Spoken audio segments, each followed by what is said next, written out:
I always knew the answer to everything is raw action. The answer to everything has always been raw action. My dad had a tweet about this. He said that raw action solves all. And he used to say this. I'll give you an example. If you're a farmer and you need rain for your crop and there's no rain, you can sit there and say there's no rain, we're all gonna starve. Or you can stand up and do a rain dance. Now, will your rain dance work?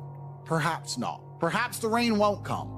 But I would argue that you're better off standing up doing that rain dance than just sitting there waiting to die. You have to do something. Raw action solves. So when I was broke, I was never like, I'm poor, what do I do? It was, I'm poor, I have to do something. If I was broke, I'd go for a run. That's why I was such a great fighter. If I was broke, I'd sit there and go, I'm actually poor. How do I make money? Don't know. Where can I get some cash? Don't know. What work can I do? Don't know. I'll just go for a run then. And I'll just go for a 3-mile run. You just have to say, well, I have to do something. I can't just sit still and die. A lot of people are happy to just sit still and die or to go to sleep and take a nap. Well, if that's what you want to do, then you can say a loser. That's fine. I'm glad there are losers, because if everyone had Lamborghinis, my Lamborghini wouldn't be fun to show off. I need you to look at it and feel the deep pain in your heart of regret and failure. That's the whole point of it. I need to drive my Bugatti and everyone be looking at it going, I'll never have one of those. And I can get all their energy and feel it all, and it makes me happy. Fantastic. So you can sit at home and do nothing. But when I was poor, I had to go for a run. I couldn't sit still or lift weights or do something. I couldn't even sleep. So raw action solves everything. And I understood that at a young age. But as you get older, you get to look back and you get to put your whole story together, the whole tapestry together. I knew I wouldn't stay poor. Did I ever think I'd get this rich? Well, I never said I wouldn't, but did I ever think it would probably happen at this level? No. But it's amazing how the compounding interest of just endless raw action adds up. I've never had a lazy day. I've never skipped work, never missed an email, never had a day off, ever. You name if you were to go through the last 3 years of my life, you will see that there's never been a day where I wasn't doing what I was supposed to do. And it all just adds up, and then monumental success comes and you get to laugh at everybody else, ha ha ha, and life's great. Well, I think that initially fighting is always the best thing you can ever do. Especially it's the best way to spend your 20s because you heal superhumanly. You heal like Wolverine. And I can't think of a better use of that superhuman healing ability besides fighting. And it's going to teach you everything you need to know about personal accountability and hard work and overcoming fear and dedication and discipline. There's so many lessons to be found inside of fighting. And plus, it's the most respected sport on the planet. And I think that you'll learn more about yourself and more about life and more about the realities of how the world works if you're a fighter. So I think that's what's so fantastic about it. All of my wisdom and all the things I say doesn't come from books. It comes from life experience. And a lot of my life experience is the brutal realities of violence.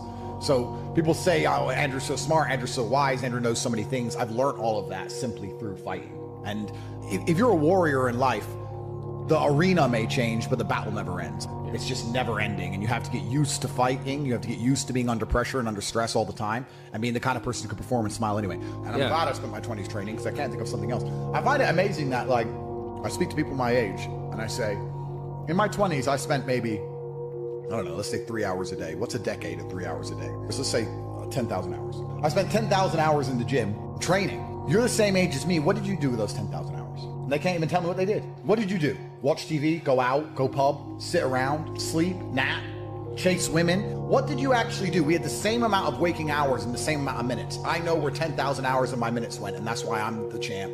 That's why I have 4 title belts above my bed. That's how I spent my 10,000 hours. Tell me what you did with your 10,000 hours, which is equal to, comparable to, or superior than how I spent my time. And they can't even name what they did with any of their time. They're like, don't know.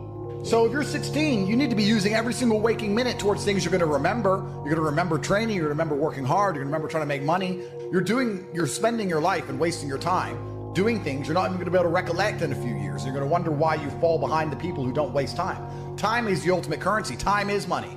Time is also strength and power and networks, connection. Time is everything. You can convert it. It's like malleable. Time is like Play-Doh. Yeah. You can turn it into anything. You can turn it into muscles if you go to the gym. Turn it into fighting prowess if you go to the fight gym. But people have all this time and they just mush around with it. And then they're like, don't know why, I'm failing. I wish I was successful. When you're living that type of life and you end up searching for meaning, you end up down the path of hedonism because the meaning is, I want to have as much fun as possible. But fun in and of itself, I was talking to another girl and I was saying to her that fun, she was saying to me, you know what, Andrew, all you do is work.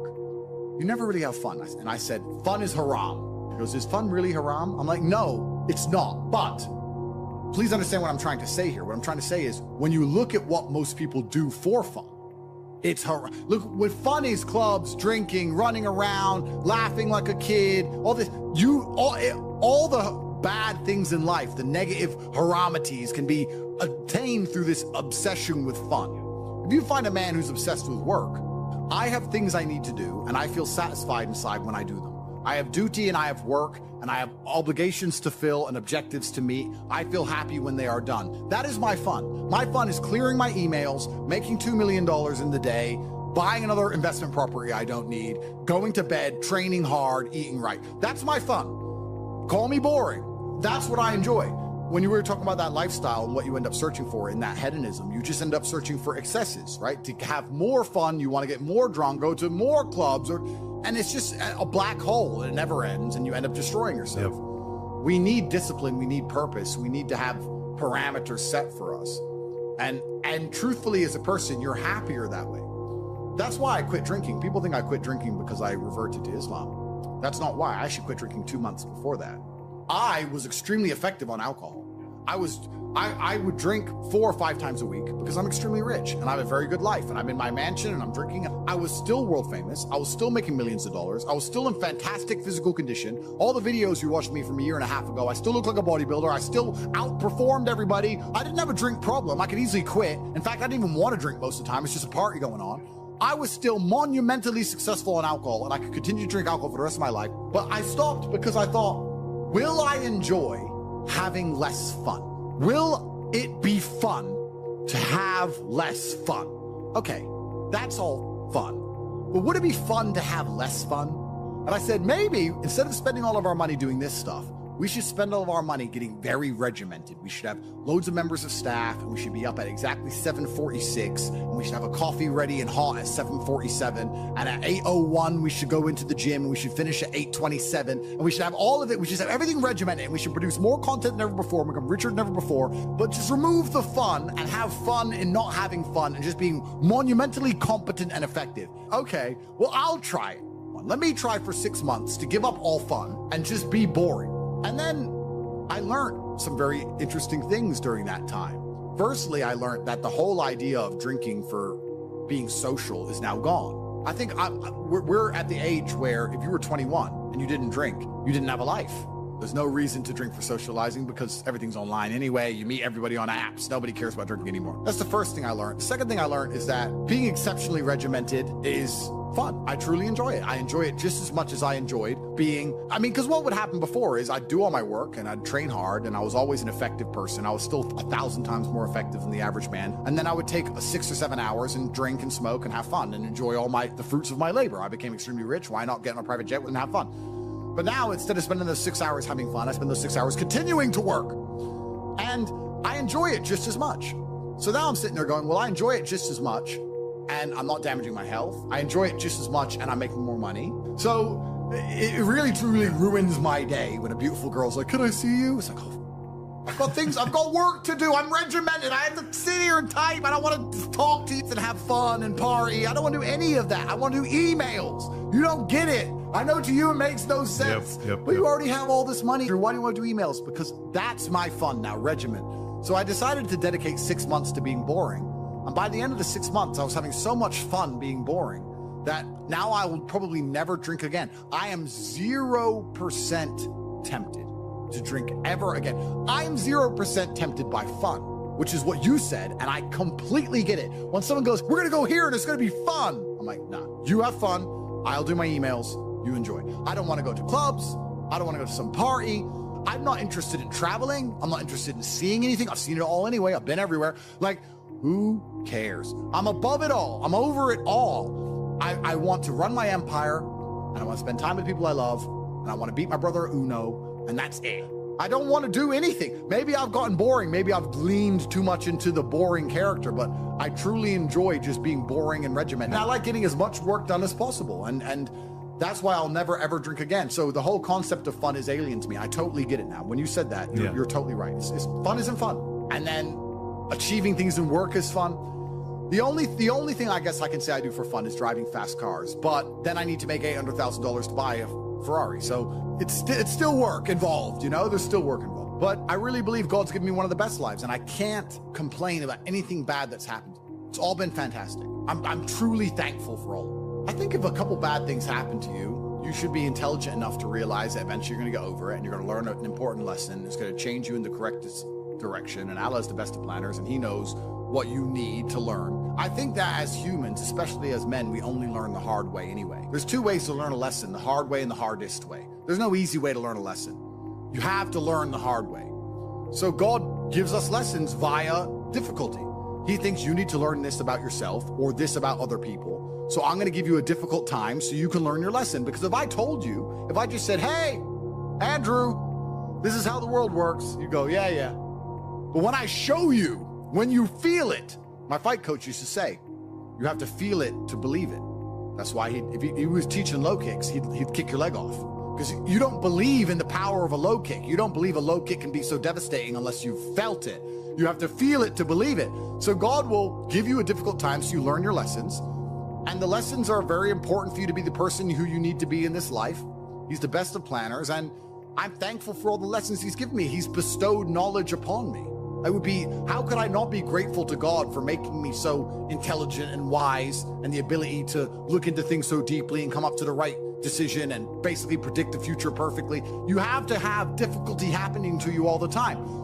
So when you sit and say, I want an easy life, what you're saying is you're a dummy and you want to be a dummy. You want to stay a dummy. I want an easy life and I don't want anything bad to happen to me because even though it will teach me lessons, I'm too big of I can't handle the emotional pain. I can't handle the stress.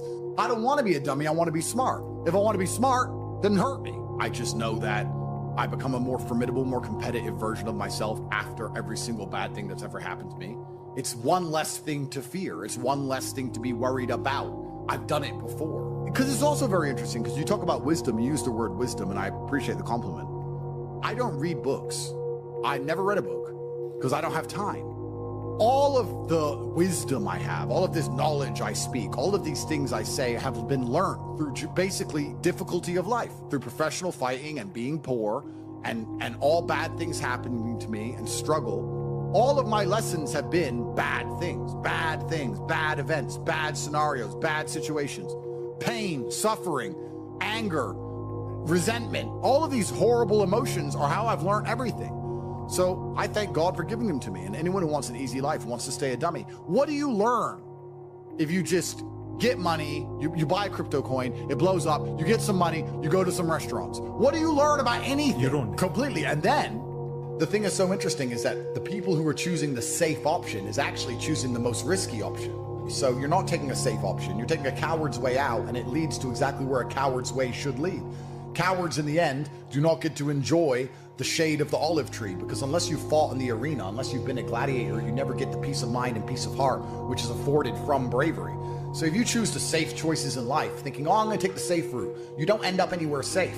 The safe option doesn't work anymore. You need to take risks. You need to try and start your own business. You need to go all in on things. You need to go wild. You need to be a man who's not afraid to stand up and think, fuck it, it's all on my back and I'm going to find a way to pull this off. Because any other way, any other option in the world today only leads to a bad scenario. Yeah. The safest thing you can do are the riskiest things. That's the now scenario we're in. Every single gamble I've taken, which was seen as risky, all paid off for me because I dedicated myself completely. So how do you find happiness? Happiness is in struggle. The struggle and the size of the struggle you're facing, along with how important it is and how important you feel it is deep in your heart, is directly correlated to how successful and how happy you're going to feel all of the time. Struggle is extremely important for a man, and you should be looking to inject struggle into your life permanently. We talked about this in the past emergency meeting, because if you're injecting struggle and that struggle solving those problems lead to a positive place, once you become addicted to it, you're going to become a machine of monumental achievement. There are some very simple basic things you can do: weight training, chess, having debates, trying your very best to take care of your mother, retire her, make sure that your people who you love are taken care of. You need goals and resistance and something to fight against to live well, because the distance between pain and joy is what we experience. If you only have joy all of the time and no pain, you are not going to be happy. You don't need drugs, you don't need alcohol, you don't need parties or festivals, you don't need fun. Fun is the vector from which Satan operates. Every time you look at something which is fun, It's all just hedonistic. There's no money to be made. You don't retire your mother. You don't help the world. You don't give to charity. You don't become stronger. You don't become wiser. You don't learn anything. Next time you think of what is fun, and someone goes, guys, come, it'll be fun. Sit there, go, wait. Will it? Experiences are unique. Jail was a unique experience. Bunch of fun. Unique. Life's not about fun as a man. Life is about doing the right thing because it must be done. Now, there are some things that are fun which can be earned, and there are some things which are fun that you could do which perhaps involve skill. Driving a supercar around a racetrack is fun. It involves skill. You have to be good at what you do. Cool. But a lot of this fun that is easily accessible to everyone, because not everybody can get a Ferrari on a closed racetrack. I can, you can't, because you're poor. You do not need fun until you've already reached the highest possible echelon. So this whole idea that you need fun in your life, you don't. What you need is purpose. You need discipline. You need hard work. You need things to do which are going to benefit you and the others around you. You need duty. You need obligations. And you need performance metrics. You need people around you who are going to hold you accountable. You don't need to be waking up thinking about fun. You're nobodies. You're not important. Nobody knows who you are. You're not physically strong. You're not financially wealthy. You have bigger concerns. You're obsessed with this idea of fun. Hey, what are we gonna do this weekend? We need to have some fun. Do you? Do you need fun? Do you deserve it? Really? Have you actually gone out there in the universe and made a mark large enough that you're allowed some time off to have some fun? You don't deserve any fun. You don't need any fun. You have work to do. Your obsession with fun is holding you back. These things you think are fun aren't fun. Checking your bank balance in your house, not going out, you're not in a pub, and seeing $20 million liquid is very fun. That's right. Much more fun than anything you could possibly ever do. So, although it wasn't fun to sit around and accumulate that kind of wealth, it's the funnest thing in the universe, in a way. For a man, your contentment will come from your purpose, and it will come from your competence, and it will come from succeeding objectives. It will come from completing difficult things that other people cannot complete. It will never come from the easily accessible hedonism, which you have confused for fun. If everybody can do it, you shouldn't want to do it. If everybody can go to that concert, you shouldn't want to go. If everybody can go to that club, you shouldn't want to go. You should only want to do things others can't do. The only fun I have is doing things I know you're not allowed to do. Putting my Bugatti on an A380 and flying it around the world to a racetrack, which I've rented out for only me and only my friends to race around cars. You can't do that. I can. That is fun. But if you say to me, Andrew, come to this party, and I say, well, who's there? Everyone. Oh, everyone's there. Does that mean I need to go, right? It's the event of the century. Ooh, everyone's there. If everyone's there, it's trash. So you need to sit there and go, all right, I'm being asked to do something fun. Who else can do this? And if the answer is everybody, stop. I clear my emails. I've trained hard that day. I've made a couple $1 million. I've spec'd a brand new car. I've checked on all the people I love, all the people I care about. I've donated some money to charity. My children are fed. Their mothers are taken care of. Everything is in order. Everything is in its proper place. That is fun. If you say to me, Andrew, skip a portion of that organization and professionalism so that we can go and do something that everyone else can do, my answer will be no. That does not sound fun to me. And the fact that you think that's fun shows that you have a severe mental deficiency. Stay away from it. You're only going to find actual fun through purpose. You're only going to find purpose through exceptionalism. So you need to become the best possible version of yourself in all realms. That's extremely important. The reason you are so unhappy is because you are trying to have fun. You're unhappy because you're trying to have fun instead of trying to become important. They are very different things, and you're never going to feel satisfied in your heart unless you become important. Please imagine. And being important is fun.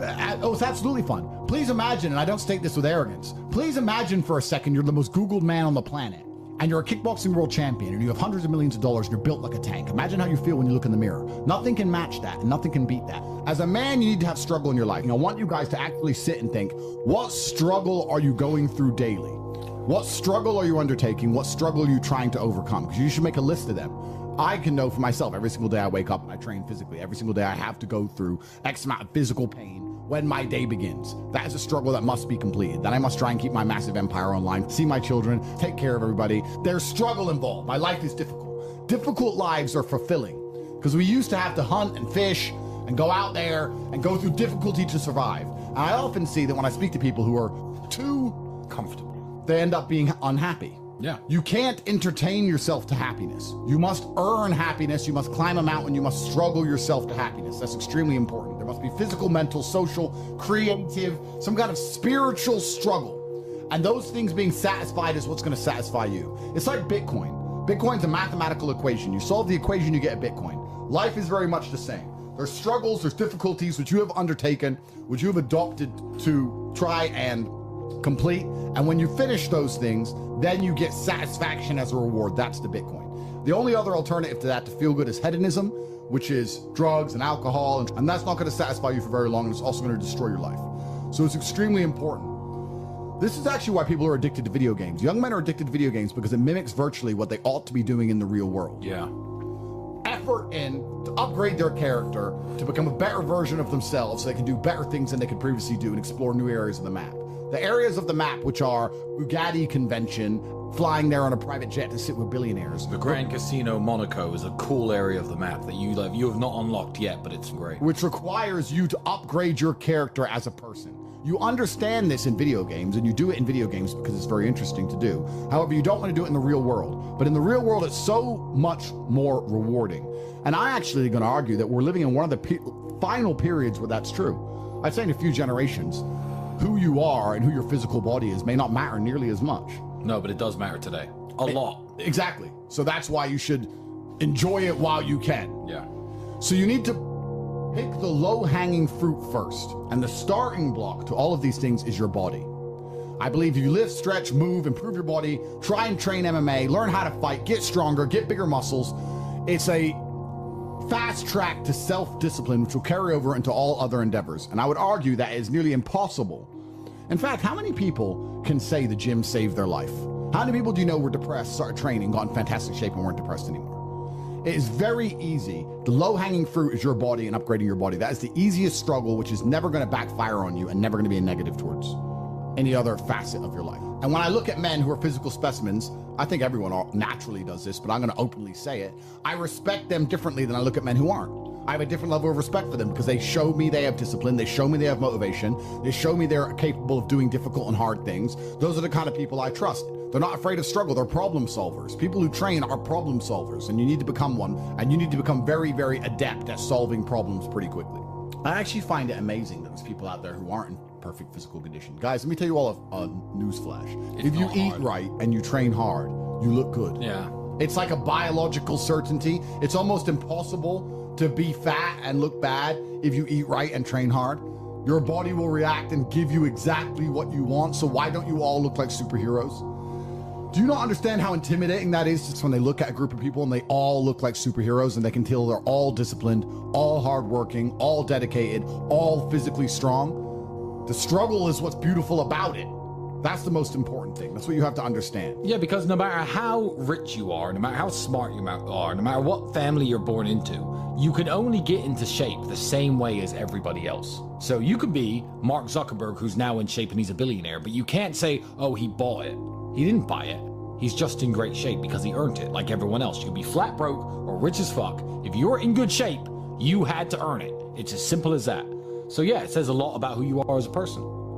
First, you want to become as strong as physically possible. So you want to be as strong as physically possible. Next, you want to try and make as much money as possible. Not even necessarily for the money, although money is extremely important because it allows you to take care of yourself. We talked about this before, but there's the challenge involved, and solving that challenge is going to make you feel more satisfied as a human. Happiness comes from success, and making money is success. You should try and make people around you smile and be happy. You should try and encourage positivity around you. You should be the kind of person that no one can really complain about their struggles around because they know that you're the person who's going to be like, why are you complaining when you could just simply fix it? Especially successful people. Successful people are uninterested in stealing because we'd rather everybody win and keep the friendship and keep the network and keep the positive orgons and keep the good karma than make a little bit extra money.